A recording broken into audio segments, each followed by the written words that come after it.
All right, class, welcome. Professor Walker.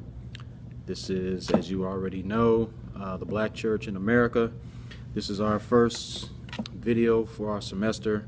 We're going to do these at least once a week because I know the lectures that are posted on our Blackboard class are very, very bare bones, so I want to give you some more information. And I hope if you have any questions at all, you can put them on the message board or email me, whatever. Just a quick reminder, in terms of our class, let's see here. We're going to have 3 papers, 3 5 to 7 page papers, midterm, and a final. That's how we'll be graded. The required readings, This Far by Faith, which is a really good book. Gives a real nice overview. Princes Shall Come Out of Egypt, a comparative study of the theological and ecclesiological views of Marcus Garvey and Reverend Albert B. Cleage Jr., another really good book. And then, if you can find it, Weapons of Mass Distraction and Other Sermons for a New World Order. Those are the required readings. The recommended readings, The Negro Church in America / The Black Church since Fraser, and also The Black Messiah by Reverend Albert B. Cleage Jr. Those are recommended. If we're having an issue getting the books, I will seek to post readings online. But if for whatever reason none of that works out, I'm not going to hold you accountable for any of that. I'll only hold you accountable for what's in these videos and what's posted on our Blackboard class. But let's go ahead and get into it. Right now we're supposed to be dealing with Denmark Vesey and the importance of theology. Okay, so this being a class about the Black Church, we really want to deal with and wrestle with what was the mission of the Black Church? Like when the Black Church was founded, what was the mission then? What's the mission now? Has the mission changed over the years?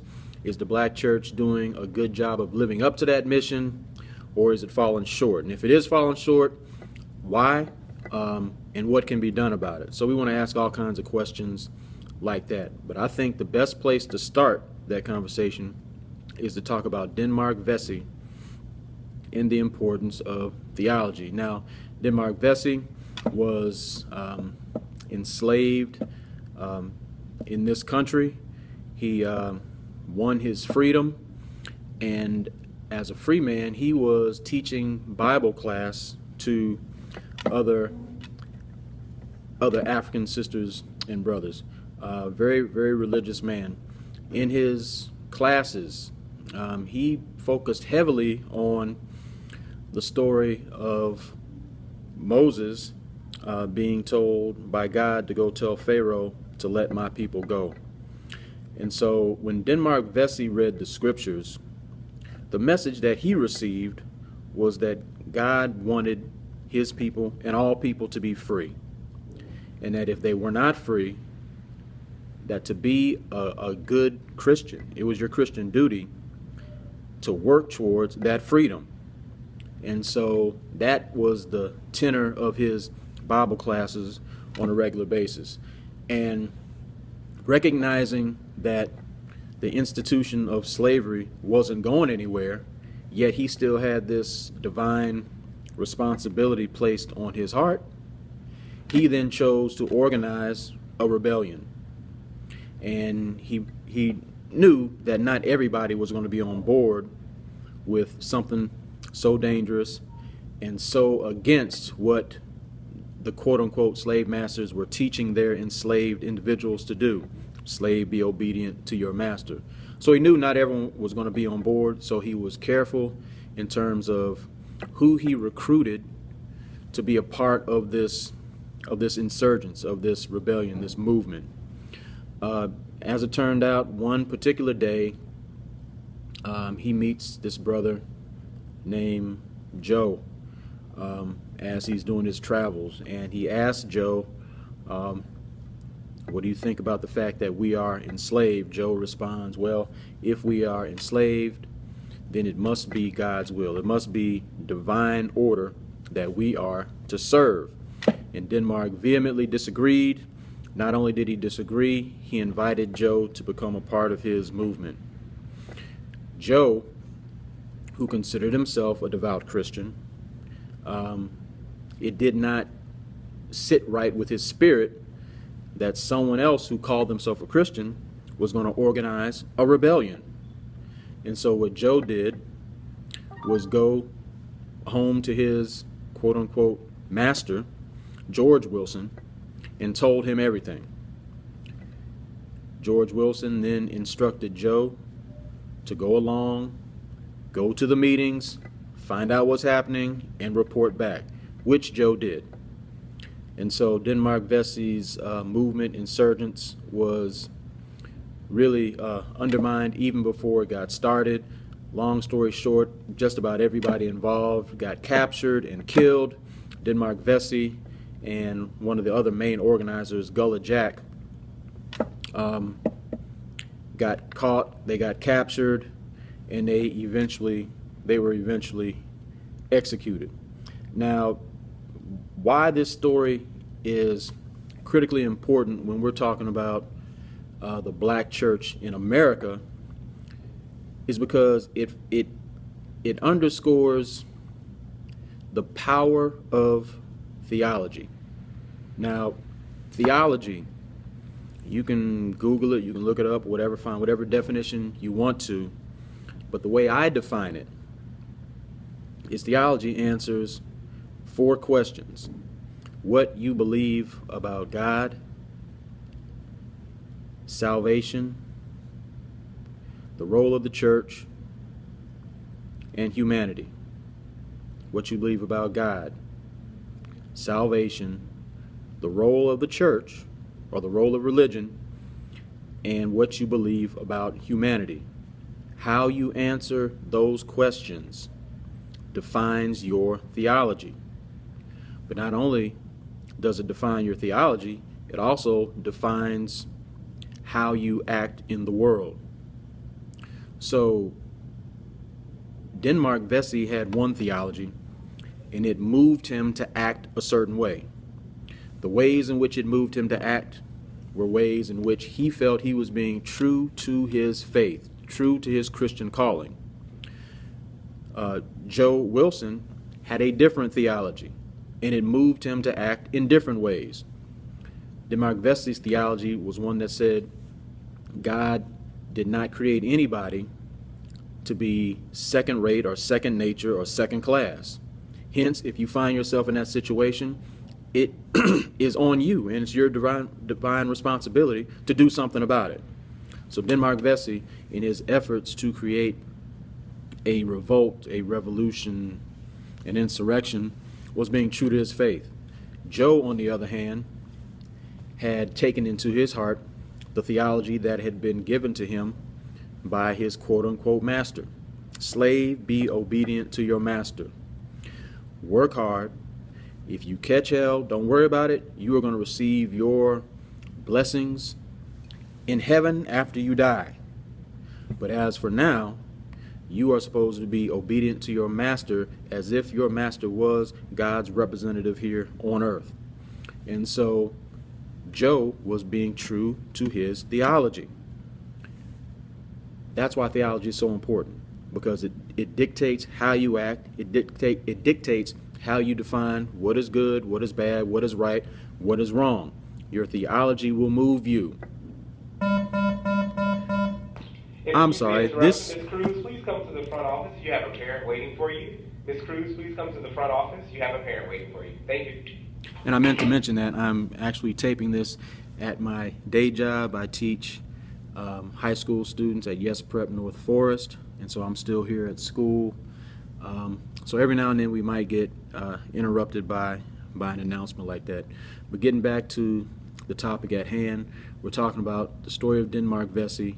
I think that story encapsulates the importance of theology and how one theology will lead you one way and a different theology will lead you another way. Now, just to finish the story, As I said,